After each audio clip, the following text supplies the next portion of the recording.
Greg Rasmussen has been missing in the bush for nearly 12 hours.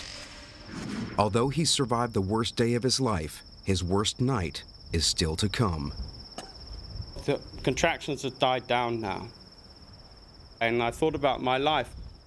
I thought, do I really want to carry on? And I realized that that was a decision I had to make. Did I want to live or did I want to die?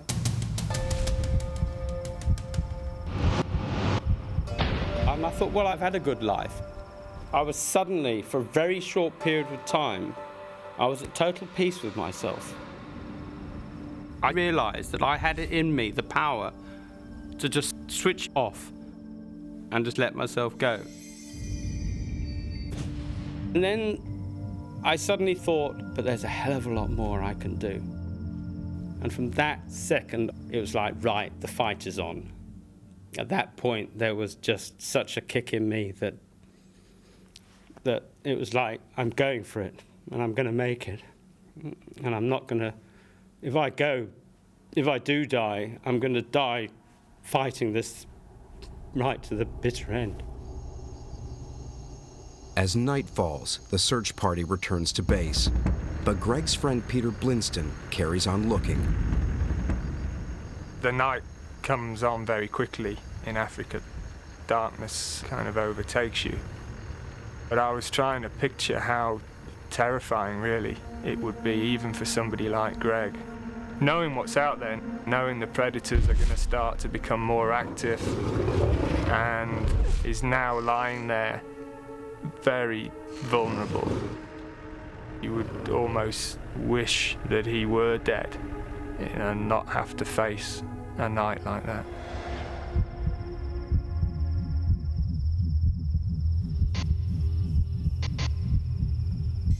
All I wanted now was for that night to end. I wanted that night just to go away. And I just kept looking at my watch, thinking it must be at least 3 o'clock now. And it was 1 o'clock in the morning. And I felt I'd been there all night. And I heard this footfall come closer and closer. Greg's only hope is that the strategy that worked against the lioness will work against the hyena.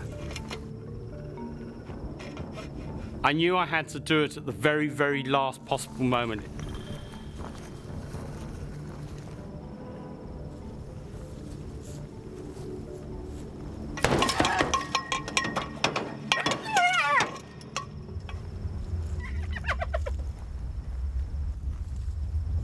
And I waited until it seemed like forever. And then I heard this like footfall just getting less and less and less. And I heard it no more. I remember lying there at that particular point thinking, is there anything else that's going to be chucked at me? You know, what else is going to come? You know, what other brick's going to come down? I was mentally totally exhausted.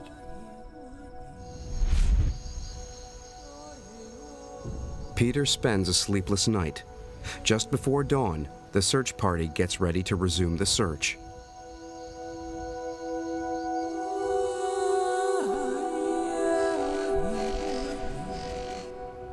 I watched, looking for the sun to come over the horizon.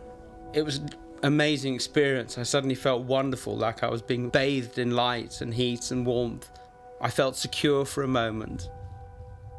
And then the harsh reality dawned on me that it was that sun, that burning, was going to continue and it was going to kill me. At first light, the search resumes, this time over a wider area. Norman to Peter, can you read me? Over. Receiving. There's nothing from up here. We're going to try another area. Over 24 hours is an incredibly long time to be lying out there in the bush. I was beginning to doubt if he'd survived. Desperate for water, Greg is willing to try anything, however unlikely. I managed to grab a piece of the broken windscreen. I had this mad idea to see if it would collect moisture.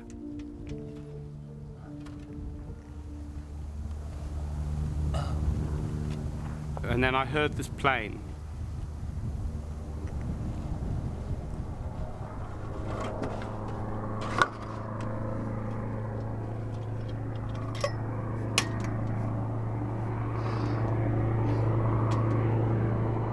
Around 10:30 a.m., 27 hours after Greg crashed his plane, the park warden spots a glint of light on the ground. It's the wreckage. Mayday, mayday, all search parties. We've located the wreckage 40 miles south of the main search area. Greg does his best to hold on to hope that the plane he hears is coming for him. We can't land, I repeat, we can't land. We're gonna have to go by road. I felt numb. I wanted to see what was there. I wanted to see Greg. I wanted to just get to the site. I was really afraid. You're just thinking, okay, we've found him, but we don't know what we've found yet. No sign of Greg. And you're imagining all sorts of horrors. I got to the point where I nearly went over the edge, and I suddenly came to this horrible realization that if they didn't find me soon, I was going.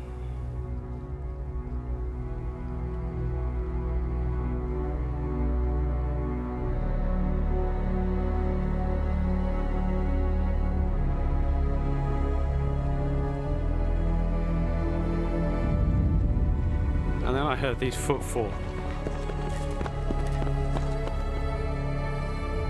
I can't describe.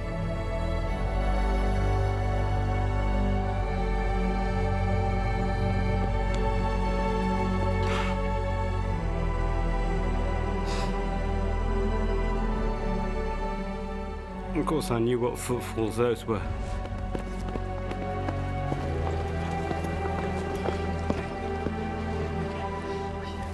And among them was Peter.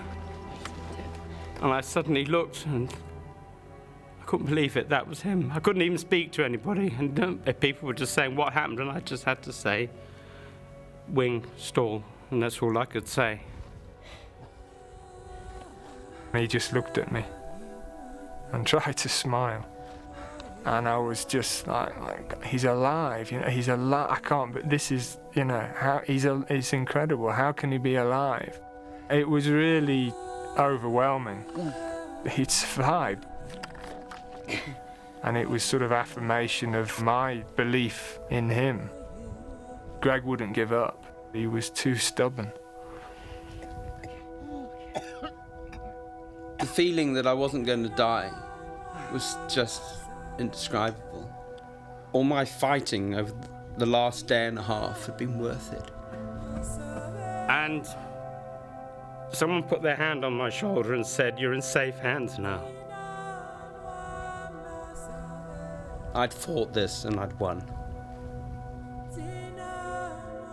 Since the accident, Greg Rasmussen has endured dozens of operations to save his legs, which are now 3 inches shorter. He has had to learn to walk all over again and soon hopes to return to work full-time. Peter Blinston continues to save the painted dogs.